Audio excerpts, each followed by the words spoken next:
Tapi ketika Bapak panggil nama anak-anak semua, tolong sampaikan cita-cita kalian semua ya. Aduh, ya Pak. Isa Ismail, Hadir. cita-citanya apa? Cita-citanya jadi dokter Pak. Dokter. Haikal Fauzul, Cita-citanya jadi pilot Pak. pilot. Arifin Nopal, Cita-cita saya tidak hanya cita-cita. oh bagus. Ari berapa? Cita-cita saya kapal laut. Kapal laut. Baik. Ada yang tidak masuk hari ini? Bisa Pak, Ihsan Sirajuddin. Siapa namanya? Ihsan Sirajuddin. Ihsan Sirajuddin. Oke. Di WC Pak. Enggak masuk atau ke WC? Di WC dulu. Kalau ke WC. Oh iya. Izin, Pak, izin. Baik anak-anak. Sebelum memulai tampilnya ada KM di sini KM. Ada Pak. Tujuh. Ujul. Oh ya, tolong kepada KM atau Haikal Ujul untuk segera memimpin doa. Sebelum kita belajar, mari kita berdoa terlebih dahulu. Berdoa dimulai. Berdoa selesai. Baik, anak-anak. Ada yang tahu Bapak akan membahas apa? Puasa. Oh, bukan. Oh, bukan. Sholat. Betul. Sholat. Suka pada sholat atau tidak? Suka, Pak. Suka ya. Oh, suka ya. Oh, karena berubahnya ya masih kecil ya. Ada. Ya. Tujuan pembelajaran kali ini mungkin Bapak ini akan sedikit memaparkan materi tentang sholat agar anak-anak semuanya bisa mengamalkan materi yang Bapak ajarkan dan agar bisa khusyuk dalam sholat kalian semua. Nah, sebelum kepada materi sholat, ya, ada cerita sedikit dari Bapak. Pada zaman dahulu, Rasulullah SAW hendak pergi ke masjid.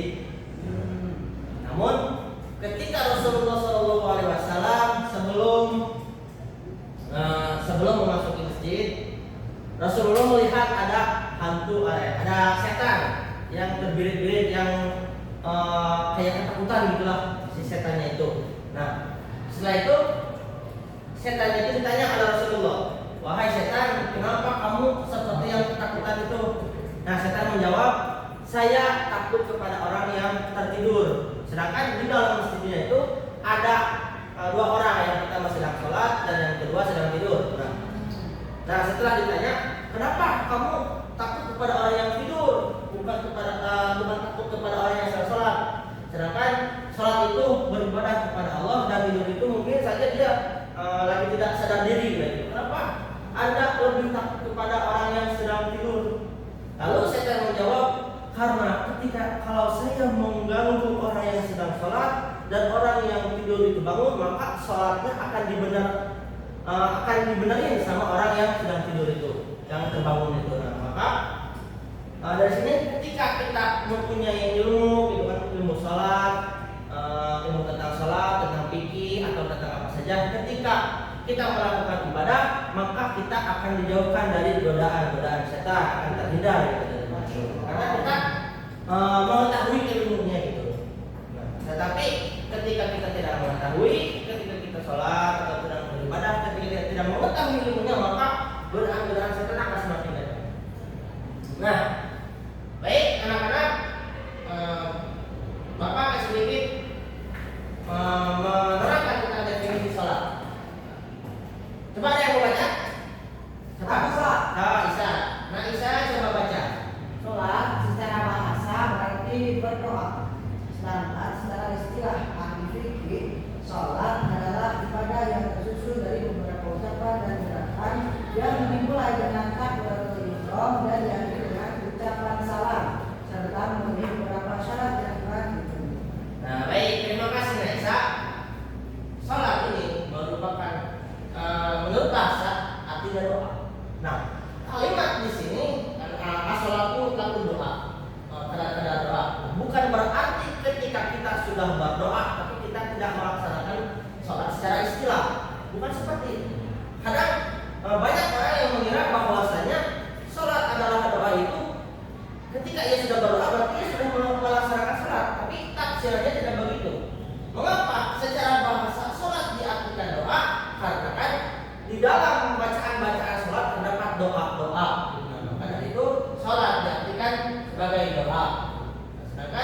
secara istilah ahli fikih sholat itu ialah ibadah yang tersusun dari beberapa ucapan dan gerakan yang dimulai dengan takbiratul ihram dan diakhiri dengan ucapan salam serta memenuhi beberapa syarat yang telah ditentukan.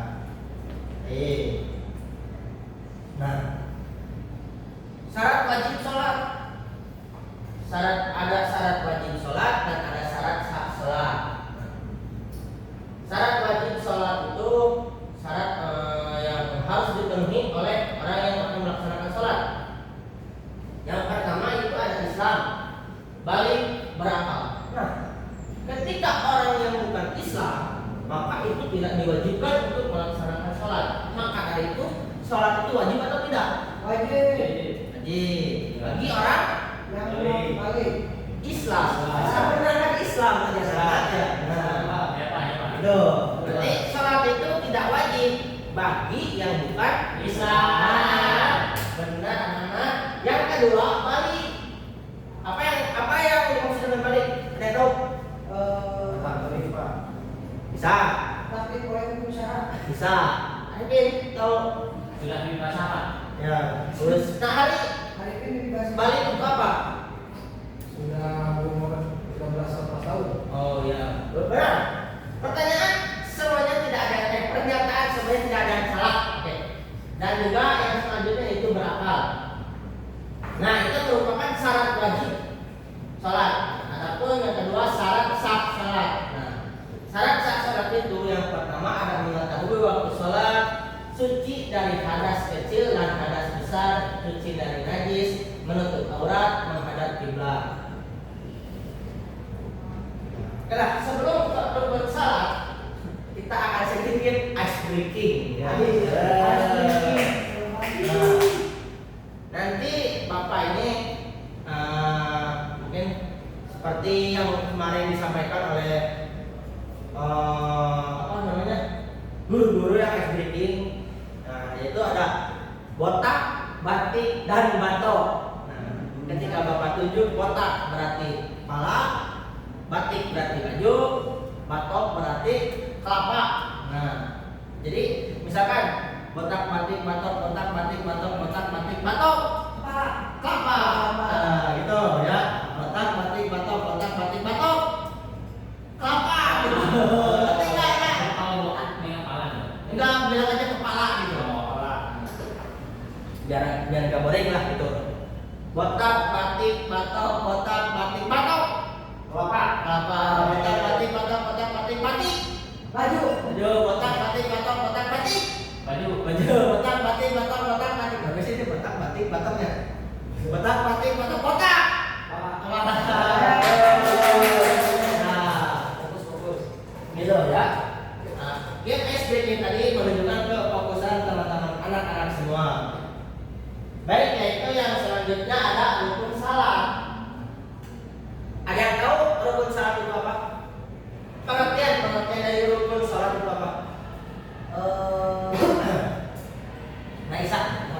Rukun itu kayak step-step. Step-step. Atau apa ya? Tata cara. Tata cara bisa. Rukun. Ada yang jawab lagi? Berapa? Ya. Nah, rukun salat itu hal yang harus dilakukan, hal yang dilakukan ada ketika sholat. Yang tadi kan syarat itu berarti sebelum pelaksanaan sholat, sedangkan rukun ketika berlangsungnya sholat.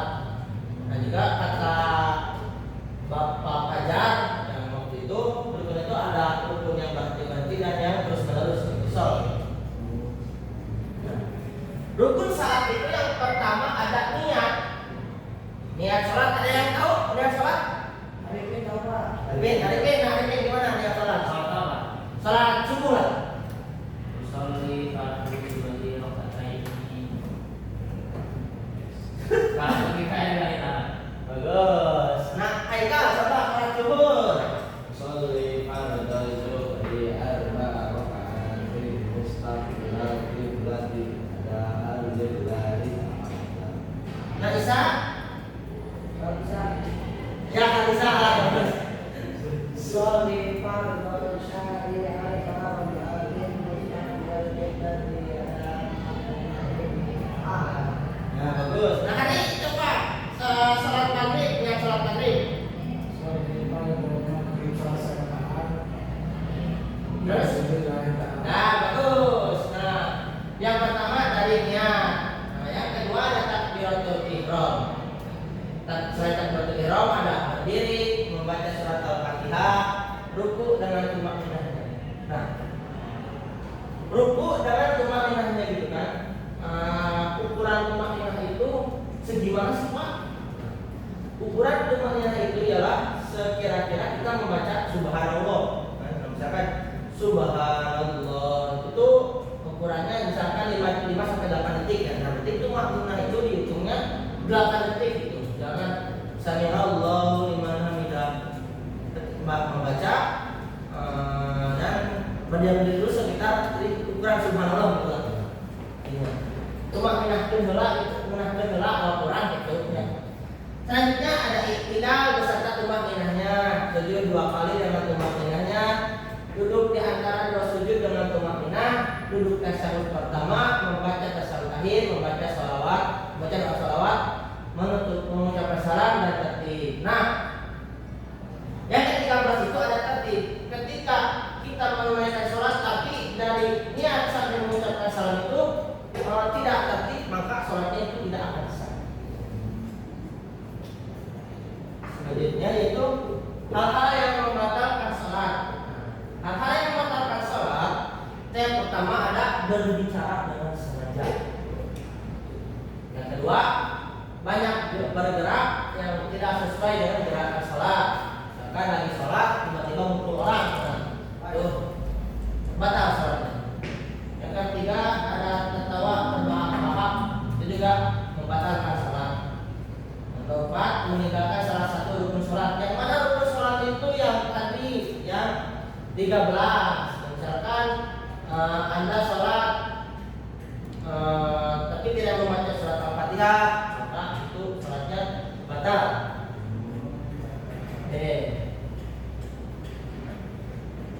Terus yang kelima, berhadas atau terkena najis.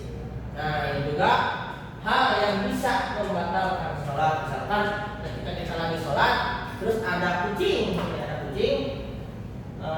kucingnya itu tiba-tiba kucing di terkena sarung kita, maka itu batal sholatnya. Oke. Nah, sebelum Bapak menutup kegiatan ini atau belajar mengajar ini, ada yang ingin ditanyakan dari anak-anak semua? Sebenarnya Pak, Ya, baik. kalau kita sholat tidak tepat waktu gimana Pak? Kalau kita sholat tidak tepat waktu bagaimana? Nah, jadi sebenarnya sholat tidak tepat waktu itu apakah si orang yang nggak apa-apa gitu kan, cuma tidak mendapatkan keutamaannya saja. Nah, tapi apakah itu orang yang tidak sholat tepat waktunya itu sudah melewati batas waktunya atau belum? Misalkan Naisa sholat tidak tepat waktu pada Kalau zuhur, subuh, ya. tapi sholat subuhnya di pada kita dulu. Berarti itu maksudnya kodok gitu ya. Iya. Kodok itu Naisa ada 2 gitu. Sebab penyebabnya kodok itu ada 2. Yang pertama lupa, yang kedua ada karena ketiduran. Oh ya. Tapi itu tidak disengaja gitu ya. Nah, itu. Dan ini tanya lagi Pak. Mana? Iya boleh. Nah, Tadi kan saat sholat itu ketika sudah masuk waktu ya. ya. Bagaimana ketika kita itu nyasar di lautan Pak? Tanpa Nah, ada ruang waktu. Itu bisa dikira-kira menggunakannya zon prasangka. Oh, pakai insting apa ya? Ya.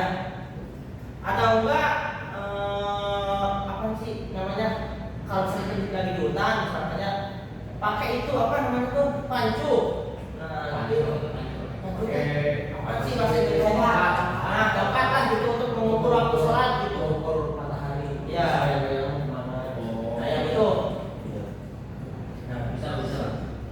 Ada lagi? Yang lain kan? Dan benar Pak. Udah Pak, udah ya. Jawab istirahat. Mungkin sekian yang dapat Bapak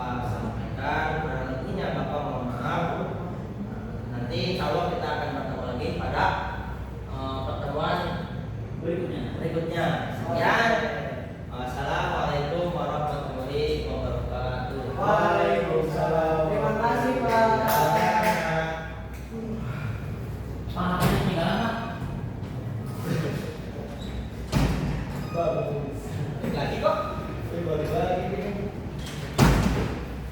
Itu coy. Sama yang balasan. Udah nggak mau. Ini lanjut. Itu coy asli. Ya, mana-mana kumaha yuk, isan. Mana-mana ya. Berhenti aja. Ya. Keluar.